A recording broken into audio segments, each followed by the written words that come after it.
I'm pretty sure. Thanks for reading my post. Pretty sure you have an idea of why I'm doing this. Just that personally, I feel like in women's sports, a lot of women are undervalued for their talent, and Hmm. I guess are more sexualized because, like I said before, that when I googled top 10 women's sports stars, it came up with the top 50 hottest females. I was like, that's not what I googled. So I Yeah. thought that's a It's bit, like at the Olympics, isn't it? Like yeah, the hottest females. yeah. Yeah. So I thought it was quite disrespectful. So that's why I sort of started up this project. But I appreciate you reaching out. Are you ready for a few questions? Yeah, yeah. Amazing. Okay, great. So first of all, I know a little bit about you. I had a little bit of research. I just want you to tell me a bit more of an insight into the first time you got involved in sport and why you got involved. So I'm a sailor, so I started sailing. You normally about 6, I would say. I would went out on my first boat. And when sailing, you're not allowed to join a course until you're about 7. So I Okay. would say I did my first official course at 7, and then just did the standard RWA route, which is you just tick off your certificates in school holidays, and just did those. We've made a great group of friends, went out with my family. So my dad sails, he's the main reason I got into the sport, and then a lot of my family do, so my aunties and my cousins. And yeah, I'm just, it was a great social group, and I just continued. And then when I was about 11, I think I started getting into the competitive side, and then went through what we call the junior squad route. So we have junior squads, which is about 9 years old to 14 years old, and then we have the youth squad, which is like 15 to 18, and Okay. then you are left to your own devices. You either go Olympic sailing or you go sailing for fun. Oh, okay, wicked, wicked. You've won a few. You've been a bit successful, haven't you? Yeah, so I wouldn't say it was until I was about in my youth sailing, till I was about 16, 17. I started sailing in 29er, which is a double-handed skiff for the youth classes. It's very popular. I think it's like the most popular junior class, youth class at the Yeah. moment. And I sailed it, so female, all female boat, and we were third at the Worlds 2 years in a row in 2013 and 2014, in Okay. the girls' prize, and then I was ladies national champion for 3 years in a row. Congrats. Well done.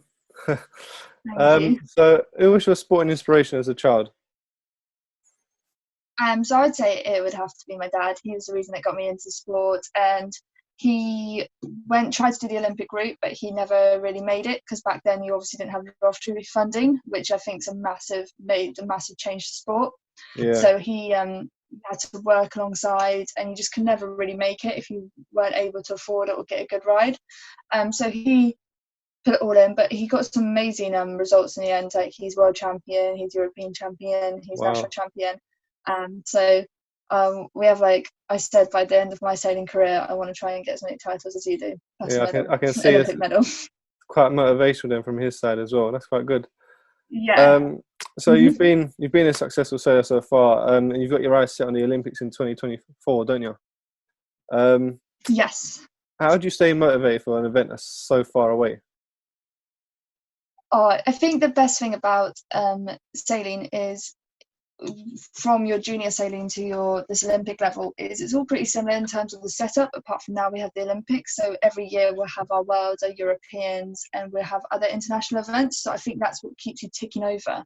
And Yeah. it's so far away, but actually it seems really quick as well. Like we're having discussions at the moment with the delayed Olympics. Suddenly that makes this a 3-year cycle, realistically, in terms of Oh yeah. funding and training and Of course. priorities. And now suddenly we're in a panic that 3 years isn't enough, but that's only a year less than what we had, which we're moaning was too long. Yeah. So I think some days I'm like, oh, it's so far away, but actually when we make our plans and we're like, we need to be getting this and this by this certain point in the year, it's actually not that far away, and it's actually really scary how quickly it'll probably come around. This And I flies suppose by. just keeping, yeah, and just keeping specific goals to it. So by next year we need to be getting this result, and I think it's mainly linked to our funding as well and what we should be achieving. Yeah. So trying to get up the UK sport ladder, and then yeah, it'll just come around really quickly. Okay. Wicked. Yeah. Yeah. Like you said, I think it will fly by. Well, I'll definitely be watching in 2024. Um, so the number of women in sailing has risen, and which was an historically male-dominated sport. Have you faced any negativity about taking part in this sport? I never think I've faced like negativity in terms of like anyone putting me off it just because I'm a girl or whatever, but there's definitely been a shortage. And I coach as well, and that's a big thing I'm involved with. So I coach the youth and junior classes. And one thing they're trying to, that the biggest reason why girls stop sailing is because of menstrual cycles. And that's Okay. probably because we're on the water for 6 hours plus a day. And so when girls get to about 13, 14, it is really off-putting, and it's like it was never addressed. So when I was in youth squad, or junior squad, you never had a female coach because Yeah. there was no females who sailed so much before, because it was very male dominated. Yeah. That's changing. Like I've had weekends where there's only 4 female coaches, like a whole female-led team. So it felt really uncomfortable going to talk to your coach and explaining your problems when you're very socially awkward anyway at that Yeah. age. And that's one thing that I think is being addressed at the moment and is definitely making a big impact. Just making, I think it's across all sports as well, just making girls feel comfortable about it. Okay. And Yeah. then in our sailing as well, we do have separate girls and boys prizes, but we do all race together. And one great thing about it is you can sometimes be put off that it's a female only prize and you're expected to have your own prize, but actually it's even better that in some events, like last year at the 29 Euros, it was a female girl helm, and she also won the youth nationals in April. And Okay. actually we definitely have our own prizes, but it's even better when we win overall. So that's a really big achievement, and it does get celebrated a lot. Okay. No, that's good. Thank you. It's quite interesting, actually. A good point you made about the menstrual cycle there, something I haven't thought of before. Mm. Um, so let's say if a lady in the sport did have something to complain about, are there avenues? Is it clear in what direction women can go to make any complaints or anything like that? I think it's all pretty transparent with management and stuff. Like it's all, I would say sailing's quite an open sport. We have quite a good contacts with our coaches, and it's not every sport you get where you're at Weymouth and you can just be rigging up your boat at your little oppie when you're about 11, and Yeah, next to you is an Olympic gold medalist, just going out for a sail, because we all that's have the quite same base. So I'd say okay. yeah, it's a lot more centralised. So I'd say it's quite a good system in terms of if we ever had a complaint. There's one thing that drove me is I didn't ever want to be chosen because I was a girl. I wanted to be chosen because I was getting the results, and I Yeah, think that just added an extra competitive edge. yeah. You want to be known more for your talent and your skill rather than Yeah. yeah. Okay, no, that's good. Thank you. Um, so do you think women in sport are undervalued? We lead on to that question. I definitely think it was an issue, like as you said, about you only read about how hot they're looking, like people when the Yeah, volleyball's on at the Olympics, they get a prime spot just because they're wearing minimal clothing, and yeah, that is commented on a lot. But then again, over the last few years, if I was to tell you big people in athletics at the moment, I would bring up the female athletics, like Dean Asher-Smith and Johnson Thompson and like Jessica Ennis and stuff. Like they yeah, actually, I would say, get more coverage at the moment, and I think they're really impressive. yeah, I couldn't tell you any male athletics, for example, at the moment. But yeah. then again, with the girls' football World Cup, I thought the pay was a bit of a joke Oh yes, in comparison.